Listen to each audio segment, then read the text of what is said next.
నాకు ఒక మాట అసలు అర్థమైతలేదు. మా అమ్మ ఉంది కదా, మా అమ్మ ఇప్పుడు మా అమ్మ నా చిన్నప్పుడు నన్ను పొట్టు అంటే పొట్టు కొట్టేది. ఇట్లాంటి చిన్న చిన్న విషయాలు కూడా పొట్టు కొట్టేది.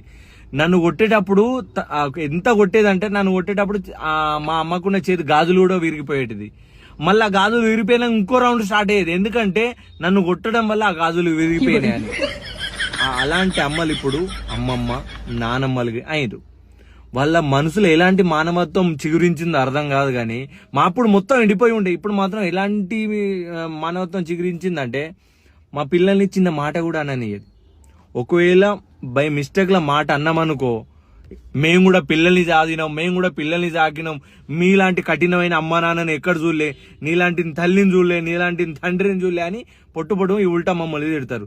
అరే మీ పిల్లల మేమే, మాకు తెలుసు మమ్మల్ని ఎట్లా ఉతికారేసుకుంటా పొట్టు చేపలు రాకినామో మాకు తెలుసు. మేమే మీ పిల్లలు సాకడానికి మేమే కదా మా ఫ్యామిలీ కోపాలు మొత్తం మా వింటే తీర్చేటోళ్ళు. మాకు తెలుసు నువ్వు ఎట్లా సాధినావు అనేది. చిన్న మాట కూడా అనేది ఇప్పుడైతే